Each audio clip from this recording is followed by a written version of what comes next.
அஸ்ஸலாமு அலைக்கும் வரஹ்மத்துல்லாஹி வபரகாத்துஹு. அல்ஹம்துலில்லாஹி ரப்பில் ஆலமீன். அஸ்ஸலாத்து வஸ்ஸலாமு அலா அஷ்ரஃபில் அன்பியாஇ வல் முர்சலீன் வ அலா ஆலிஹி வ ஸஹ்பிஹி அஜ்மஈன் வ மன் தபிஅஹும் பி இஹ்சானின் இலா யௌமித்தீன். அம்மா பஅத். ஃபகத் கால அல்லாஹு தஆலா ஃபீ மஹ்கமி தன்ஸீலிஹில் அஸீம். அவுது பில்லாஹி மினஷ் ஷைத்தானிர் ரஜீம். ஷஹ்ரு ரமதான் அல்லதி உன்ஸில ஃபீஹில் குர்ஆன் ஹுதல் லின்னாஸி வ பய்யினாத்தின் மினல் ஹுதா வல் ஃபுர்கான். அன்பிற்குரிய அல்லாஹ்வின் நல்லடியார்களே, அல்லாஹ்வுடைய மாபெரும் கிருபையினால் இந்த சிறப்பான ரமதான் மாதத்தை அடைந்து நாம் கண்மூடி துறப்பதற்கு முன்பாக சில நாட்களை, ஏறக்குறைய 10% ரமதானுடைய நாட்களை கடந்து தாண்டி வேக வேகமாக போய் கொண்டிருக்கின்றோம். இந்த ரமதான் மாதம் வருகின்ற பொழுது நாம் திருக்குர்ஆனோடு உள்ள நமது தொடர்பை புதுப்பிக்கக்கூடிய ஒரு வாய்ப்பாக இந்த ரமதானை பயன்படுத்துவதற்கு நாம் பெரும்பாலும் முயற்சிப்போம். இந்த வேளையிலே திருக்குர்ஆனை பொறுத்த வரைக்கும் நமது தொடர்பு எவ்வளவு ஆழமான முறையிலே இருக்க வேண்டும், அதை அடைந்து கொள்வதற்கு நாம் என்ன முயற்சிகளை செய்ய வேண்டும் என்பதை பற்றி யோசித்து பார்க்க வேண்டிய கடமை நம் மீது இருக்கிறது. குறிப்பாக இந்த ரமதான் மாதத்தில் 2 முக்கியமான விஷயங்கள் பேசப்படும். ஒன்று, நோன்பு எதற்கு என்று சொன்னால், நோன்பு என்பது தக்குவாவை பெற்றுக்கொள்வதற்கு. அது திருக்குர்ஆன் வசனம் சொல்லித் தருகிறது. அப்போ ரமதான் மாதத்தில் எதற்கு நோன்பு என்று சொன்னால், அது ரமதான் மாதத்திலே திருக்குர்ஆன் அருளப்பட்டிருக்கிறது. ஆகவே இந்த ரமதான் மாதத்திற்கு அதன் மூலமாக ஒரு சிறப்பு. அல்லாஹ் ரப்புல் ஆலமீன் இந்த ரமதான் மாதத்திலே நோன்பு பிடியுங்கள் என்று சொல்லுகின்றான்.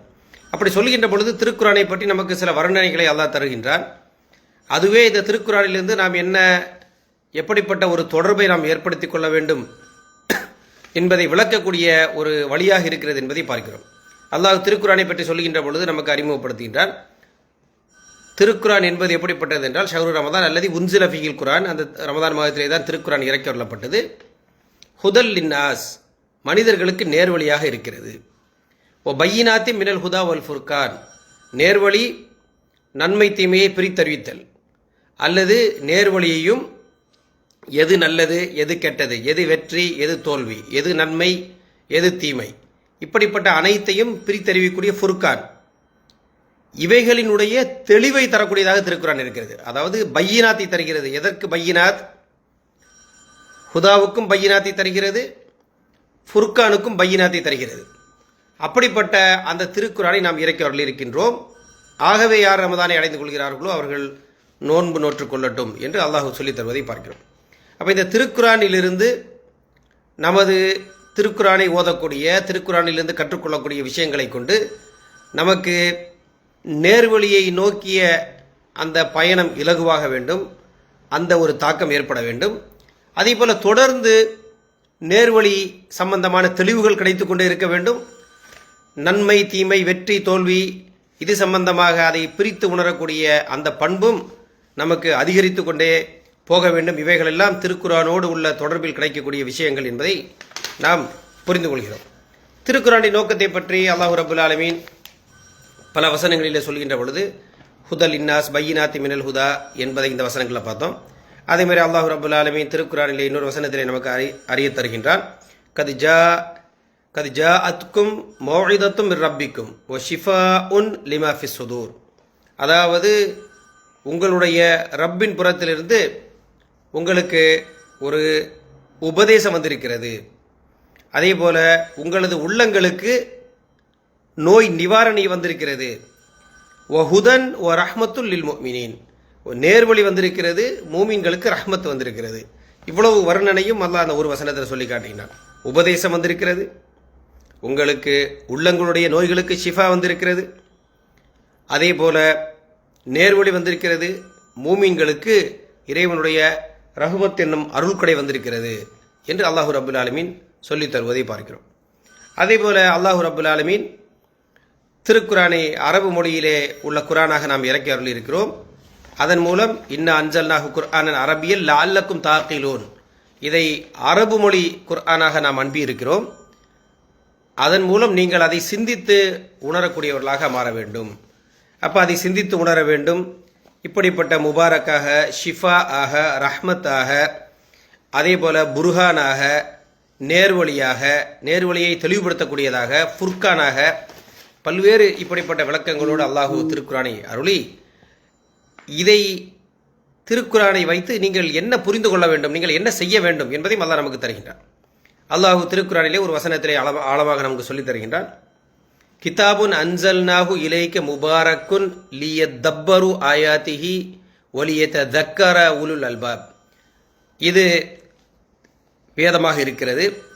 உங்கள் மீது இறக்கி வரப்பட்ட முபாரக்கான இந்த வேதம். இதை அல்லாஹ் எதற்கு அனுப்பியிருக்கிறான் என்று சொன்னால், லியத்தப்பரு ஆயாத்திஹி, திருக்குரான் வசனங்களை நீங்கள் ஆழமாக ததப்பூர் செய்வதற்காக. ததப்பூர் என்று சொன்னால் திருக்குரான் வசனங்களை ஆழமாக சிந்தித்து பார்க்க வேண்டும். சிந்தித்து பார்க்கின்ற பொழுது அதில் பல்வேறு விளக்கங்களை நாம் பெற்றுக்கொள்ள முடியும்.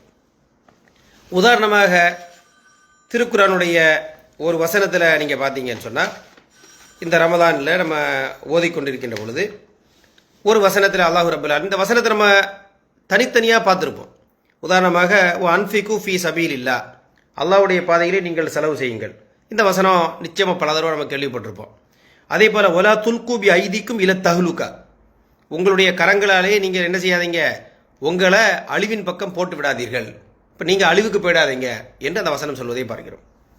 ஆனால் இந்த கவனமான முறையில் திருக்குரானோடு உள்ள அந்த நமது பரிச்சயம் எப்படி இருக்க வேண்டும் என்று சொன்னால், இந்த வசனத்திலே அல்லாஹு ரப்புல் ஆலமீன் இந்த இரண்டையும் சேர்த்து ஒரு வசனத்தில் சொல்லுகின்றான். அதை நம்ம தனித்தனியாக வளமையாக பார்த்துவிட்டு நம்ம கடந்து போவதை பார்க்கிறோம்.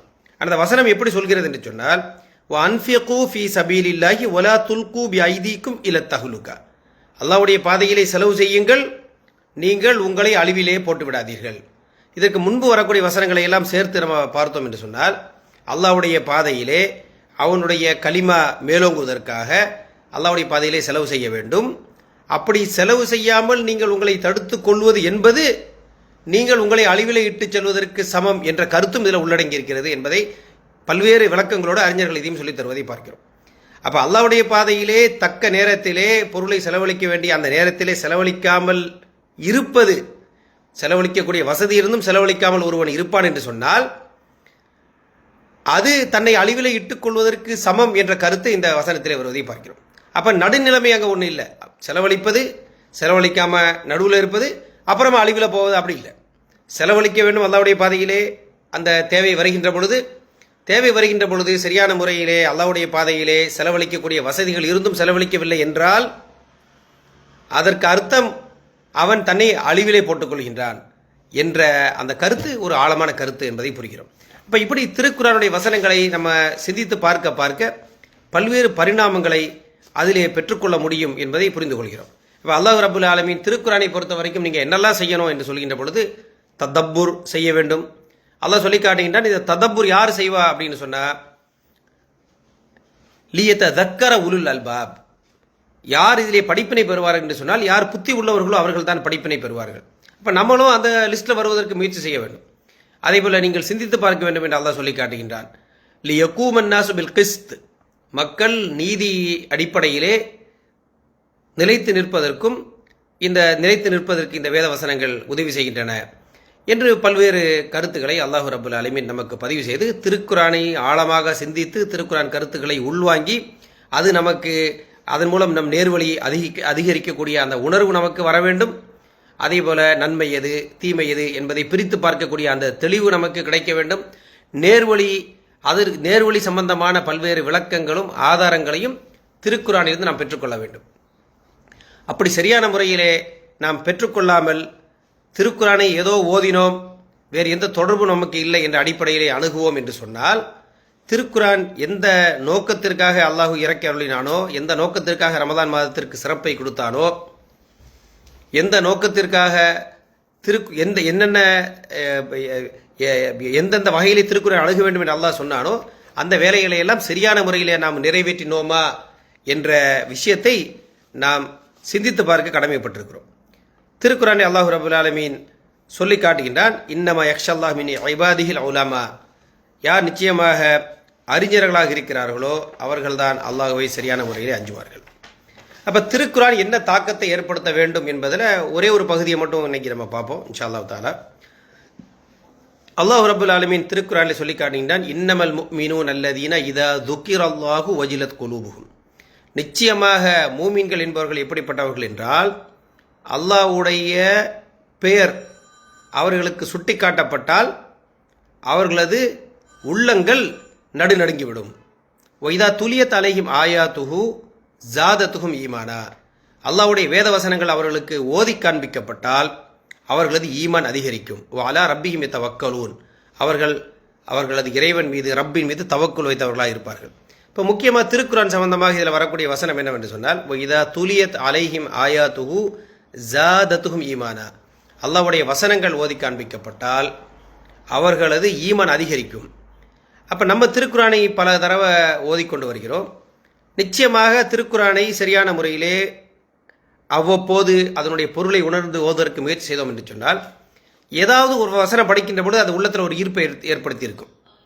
அப்போ திருக்குரானை படிக்கக்கூடிய ஒவ்வொருவரும், இப்போ உங்களிடம் நம்ம ஒரு கேள்வி கேட்டால், நானும் எனக்கும் கேட்டுக்கொண்டால், திருக்குரானை நம்ம பல நாட்கள் ஓதி வருகிறோம், உங்கள் உள்ளத்தை தைத்த, உள்ளத்தில் ஆழமான தாக்கத்தை ஏற்படுத்திய ஒரு வசனத்தை சொல்ல முடியுமா?